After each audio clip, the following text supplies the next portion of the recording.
ఏపీలో మరో opinion survey ఫలితాలు ఆంధ్ర రాజకీయాలను షేక్ చేస్తున్నాయి. అదే డెక్కన్ 24/7 సర్వే. సర్వేలు చేయడంలో ఎంతో అనుభవం ఉన్న ఈ సంస్థ మొత్తం 29 రోజుల పాటు ఏపీ మొత్తం 175 నియోజకవర్గాలు తిరిగింది. మొత్తం నియోజకవర్గానికి శాంపిల్ సైట్ 2700.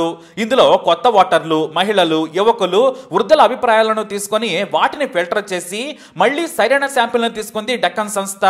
ఇందులో పార్టీల కార్యకర్తల శాంపిల్ను తీసేసింది. దానికి కారణం వారి అభిప్రాయం స్థిరంగా ఉంటుంది కాబట్టి తమ శాంపిల్లో 50 రకాల ప్రశ్నలను కూడా రూపొందించింది. అందులోని అభిప్రాయాలను బట్టి సరైన ఫలితాలను ప్రకటించింది. ఎందుకంటే ఆ ప్రశ్నల ద్వారానే ఓటర్ మనోగతం ఒడిసిపట్టే ప్రయత్నం చేసింది డెక్కన్ సర్వే. ఒక్కరోజు 2 రోజులు కాదు, గ్రామాలు, పట్టణాలు, మారుమూల ప్రాంతాలు, కూలీలు, ఉద్యోగులు ఇలా మొత్తం సర్వే అభిప్రాయంలో సరైన ఓటర్ నాడి పట్టేందుకు ఎంతో చెమటోడ్చింది డెక్కన్ ఒపీనియన్. మీరు చూడబోయే ఈ సర్వే ఫిబ్రవరి 1 నుంచి 29 రోజుల పాటు చేసిన సర్వే. ఇందులో ప్రధాన పార్టీలకు ఓటర్ ఎందుకు ఓటేస్తున్నాడు, ఇతరులకు ఎందుకు వేయడం లేదనే దానిపై కూడా కూలంకషంగా శాంపిల్లో ప్రశ్నల ద్వారా సమాధానం రాబట్టింది డెక్కన్ ఒపీనియన్ పోల్ సర్వే సంస్థ. తాజా ఈ లెక్కలను బట్టి ఎవరు గెలవబోతున్నారో మీరే చూడండి. చాలా మంది ప్రజలు చాలా క్లియర్ గా తమ అభిప్రాయాన్ని వ్యక్తం చేశారు. ముందుగా ఏపీ సీఎం చంద్రబాబు నాయుడు జనసేన కూటమిపై ప్రజలు పెదవి విరిచారు. పవన్ కళ్యాణ్ మంచి నాయకుడే కానీ ప్రజల్లో ఉండరు. ఆయన ఎన్నికలకు ముందు వచ్చి తనకు ఓటేయమంటారు. తాము ఓటేస్తాము కానీ నాకొద్దు టీడీపీకి వేయమంటారు పవన్ కళ్యాణ్. అందుకే పవన్ చాలా మంది నమ్మడం లేదు. కానీ ఒక వర్గం ప్రజలు, మరీ ముఖ్యంగా పట్టణ ప్రాంతంలోని యువకులు టీడీపీ జనసేన కూటమికి ఓటేస్తామని చెప్పారు. అలా 175 నియోజకవర్గాల్లో టీడీపీ జనసేన 48 అసెంబ్లీ స్థానాలు గెలుచుకుంటాయని తేల్చింది ఈ సర్వే. ఇక గతంలో కంటే చంద్రబాబు నాయుడుకు ఈసారి సీట్ల సంఖ్య దాదాపుగా 23 సీట్లు అధికంగా వస్తాయని తేల్చింది. అది కూడా జనసేనతో పొత్తుండడం వల్లే. అయితే టీడీపీ అధినేత చంద్రబాబు నాయుడుపై ఏ వర్గాలు కూడా సంతృప్తిగా లేరని తేలింది. ఎందుకంటే ఎన్నికలకు ముందు ఎంతో గొప్పగా పేదల రాజులా మాట్లాడుతారు. కానీ అధికారంలోకి రాగానే ఒక వర్గానికి మాత్రమే ఆయన లాభం చేకూరుస్తారు. మిగతా వారిని చాలా చీప్గా చూస్తారు. పేదలకు మాత్రం బాబు పనికొచ్చే పనులు చేయరని, అభివృద్ధి పేరుతో పేదలను గాలికి వదిలేస్తారని తమ అభిప్రాయంలో తేలినట్లు డెక్కన్ సర్వే సంస్థలో ప్రజలు చాలా స్పష్టంగా చెప్పారు.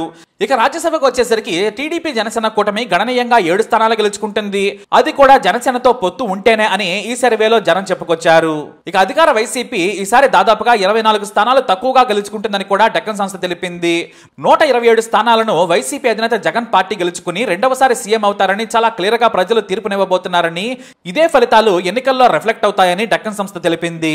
కోల్పోయే సీట్లు కూడా ఎమ్మెల్యేలపై వ్యతిరేకత ఉండడం వల్లనేనని సర్వేలో తేలింది. సంక్షేమం ఇంకా కంటిన్యూ కావాలనే జనం బలంగా నమ్ముతున్నారు. మరి ముఖ్యంగా గ్రామీణ ప్రాంత ప్రజలు మరోసారి జగన్ వస్తేనే తమకు పథకాల నుంచి లబ్ధి అందుతుంది. ప్రభుత్వ స్కూల్స్ నుంచి వైద్యం వరకు, రైతులకు సాయం నుంచి పేదల భవిష్యత్తు భరోసా వరకు జగన్ వస్తేనే అందుతాయి. ఒకవేళ చంద్రబాబు నాయుడు వస్తే ఖచ్చితంగా సంక్షేమ పథకాలన్నీ ఆపేస్తారు. అందువల్ల తమకే నష్టం జరుగుతుందని జనం అభిప్రాయపడుతున్నారని తేలింది. ఖచ్చితంగా చంద్రబాబు గెలిస్తే ఇన్ని పథకాలు ఉండవు. అందుకే తమ బాగు కోరుకునే జగన్నే గెలిపిస్తామని 127 నియోజకవర్గాల్లో జనం నాడిని పట్టింది డెక్కన్.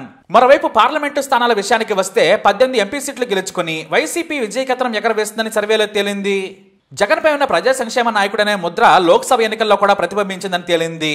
అంటే గత ఎన్నికల్లో లాగా ఊపు జగన్కు లేకపోయినా కూడా ప్రభుత్వ వ్యతిరేక ఓటును టీడీపీ జనసేన పంచుకోవటం వల్ల కొన్ని సీట్లు తగ్గుతున్నాయని ఎలాంటి శషబిషలు లేకుండా తేల్చింది ఈ సర్వే.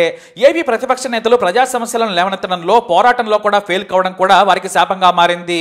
కేవలం ఎన్నికలకు ముందే ఇష్టం వచ్చిన హామీలు ఇస్తారు బాబు, ఆ తర్వాత వాటిని పట్టించుకోరు. గతంలో ఓటేసి మోసపోయాం, ఈసారి ఆయన బీసీలకు పెద్దపీట వేస్తామన్నా నమ్మం. ఎందుకంటే బీసీ విద్యార్థుల నుంచి ముక్కుపిండి ఫీజులు వసూలు చేసిన ఘనత బాబుది. కాబట్టి తాము ఈసారి నమ్మమని జనం చాలా క్లియర్ గా చెబుతున్నారు. మొత్తానికి సీట్లు తగ్గినా కూడా ఎన్నికల తర్వాత స్వీట్లు పంచుకోబోయేది జగన్ సేన అని జనం చెప్పినట్లు డెక్కన్ సర్వే చాలా కూలంకషంగా ప్రకటించింది. ఒపీనియన్ పోల్ సర్వే శాంపిల్స్ తో దాదాపుగా ఖచ్చితమైన సర్వే ఫలితాలు ప్రకటించడంలో డెక్కన్ 24/7కు మంచి పేరుంది. అంతకు మించిన అనుభవం కూడా ఉంది. కాబట్టి ఏపీలో వార్ జగన్ సైడే ఉంది. మరి ఈ సర్వేపై మీరేమంటారు? మీ అభిప్రాయాన్ని కామెంట్ ద్వారా తెలియజేయండి. వీడియో అప్డేట్స్ కోసం పై ఛానల్ ఫాలో అవ్వండి. అలాగే తప్పకుండా సబ్స్క్రైబ్ చేసుకోండి.